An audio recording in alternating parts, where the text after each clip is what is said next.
এটা হচ্ছে kind of Changu view point. Awesome awesome. Gangtok এখান থেকে 35 কিলোমিটার। সো আমরা এখন পৌঁছে গেছি হচ্ছে ছাঙ্গু লেক, আর এই ছাঙ্গুর পেছন দিকটা যাচ্ছি। এই যে বরফ, এই হচ্ছে ছাঙ্গু লেক। রাস্তা তো দেখলেই, রাস্তা একদম দারুণ আছে। সো বেশ ভালো। এই হচ্ছে আমার পেছনে ছাঙ্গু লেক। আমরা পেছন দিকটা যাচ্ছি একটু বরফ নিয়ে, বরফ দেখতে। আবার দেখা যাক, তো চলো আগে গিয়ে দেখা যাক কি করি।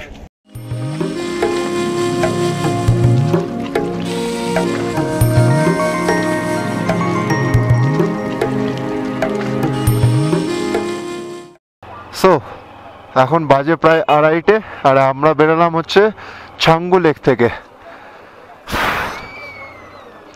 এখান থেকে গ্যাংটক ওই অ্যারাউন্ড 40 কিলোমিটার্স।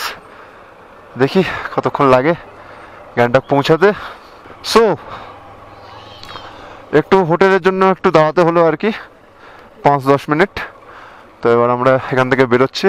অ্যাকচুয়ালি ব্যাপারটা কী হয়েছে, আমি যে গাড়িটায় আমার লাগেজগুলোকে পাঠিয়েছিলাম উনি অনেকটা চলে গেছে, প্রায় 3rd মিল চেকপোস্টের ওখানে চলে গেছে। তো এবার ব্যাপারটা হয়েছে আমাদের তো যেতে এখনও সময় লাগবে, প্রায় আধা ঘন্টা তো লাগবেই। সো উনি বললেন যে একেবারে আমার হোটেলেই লাগেজটা ড্রপ করে উনি চলে যাবেন। কি আরে গ্যাংটক না, বলতে গেলে সিকিমের পুলিশ হোক, লোকজন হোক, খুব হেল্পফুল যাকে বলে।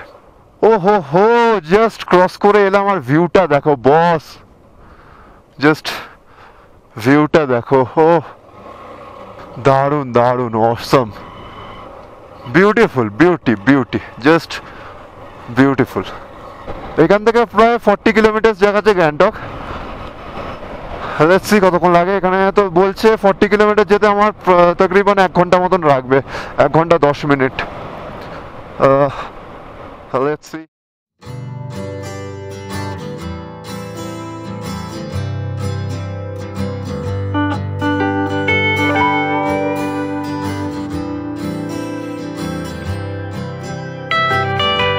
ও হো, উপরের মেঘগুলো কি লাগছে। যে আমরা সেই যদি দেখতে পাই লাল রঙের বিল্ডিং, ঘর দেখতে পাচ্ছি উপরে, ওইখানে ছিলাম, ওখান থেকে এখানে নামলাম। ও হো, দেখো মেঘের পেছন দিক থেকে সূর্যের আলোটা আসছে, আর সামনে স্নো। অসম।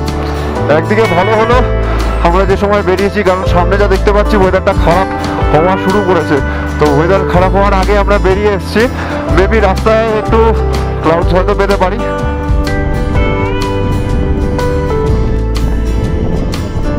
এমনিতে বলতে গেলে আমরা এখন মেঘের নিচে নামছি। আমরা ওল্ড বাবা মন্দির আর নাথুলা সব আমরা ছিলাম হচ্ছে মেঘের উপরের দেশে। এখন আমরা আস্তে আস্তে মেঘের নিচে আসছি।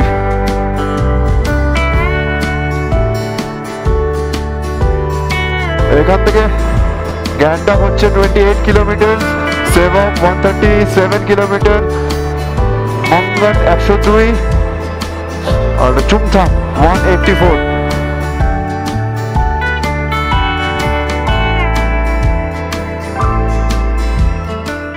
আমি, মিষ্টি মানে সুস্মিতা আর আমার রুদ্র, আমরা 3 জন এখন মেঘের মধ্যে দিয়ে যাচ্ছি, জাস্ট মেঘের মধ্যে দিয়ে, ক্লাউডের বুক চিরে আমরা এখন যাচ্ছি গ্যাংটকের উদ্দেশ্যে।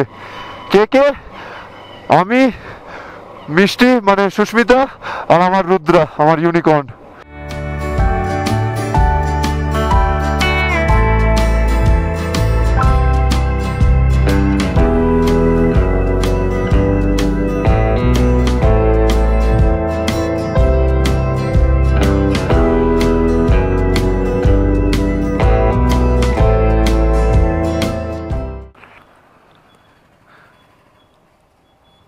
সো এই একটা মোড়ে আছি, এই জায়গাটার নামটা জানি না, এটা 3 মাইলের পরে, মানে গ্যাংটক থেকে এলে এখান থেকে রাইট টার্ন নিতে হয় ছাঙ্গু যাওয়ার জন্য।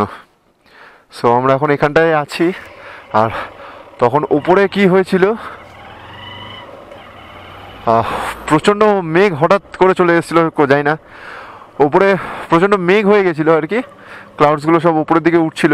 সো তাই জন্য ঠান্ডাতে ক্যামেরার ব্যাটারি একেবারে পুরো ড্রেন আউট হয়ে গেছিলো, তাই জন্য তখন আর আমি ভিডিও করতে পারিনি। মানে ওর পরে আর কোথাও দাঁড়াইও নি বলতে গেলে, পুরো টানা চলে এসেছি 3 মাইল অবধি।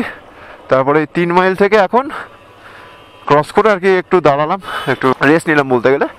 দেন আফটার ক্যামেরাটাকে চার্জে বসিয়ে, এই যদি দেখতে পাও ফোনের মোবাইল ফোন হোল্ডারে চার্জে বসিয়েছি, আর এখন নিয়ে যাচ্ছি হোটেলের দিকে। আর আমাদের হোটেল হচ্ছে হোটেল পাইন লিফ গ্যাংটকে।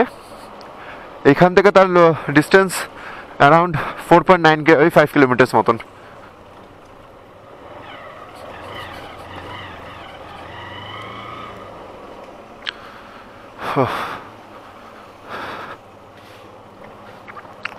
সো এটাই হচ্ছে ব্যাপার। আরে গ্যাংটকের রাস্তা বাবা বহুত খারাই, যা দেখতে পাচ্ছি। তো এখন হচ্ছে ওই যে গাড়িটাতে আমি আমার লাগেজটাকে পাঠিয়েছিলাম, তো উনি ফোন করলো, বললো ওই পাইন রিচে উনি, সরি পাইন লিফে উনি রাখতে পারেনি, কারণ ও গাড়িতে লাগেজ মানে অন্য প্যাসেঞ্জার ছিল বলে। সো উনি পাইন রিচ বলে একটা হোটেল আছে জাস্ট পাশেই আছে, তো উনি ওখানে গিয়ে আমার লাগেজগুলোকে ড্রপ করে দিয়েছে, তো বললো গিয়ে নিয়ে নিতে।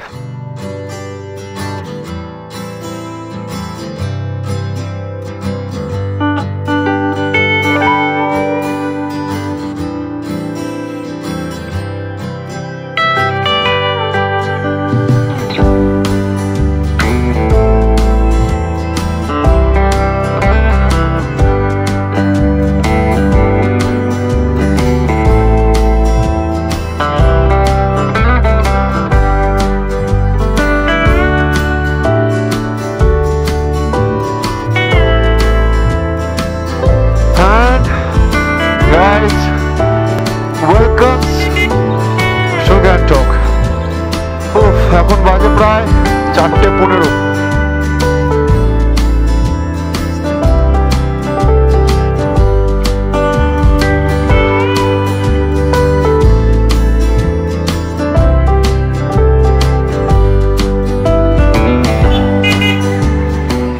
সো আমরা গ্যাংটকে এসেই গেছি।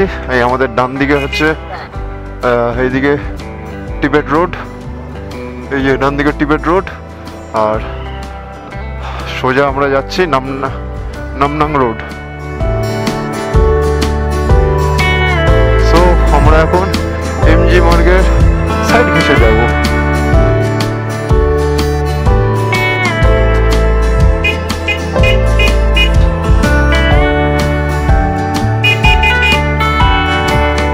এই হচ্ছে গ্যাংটকের এমজি মার্কেট।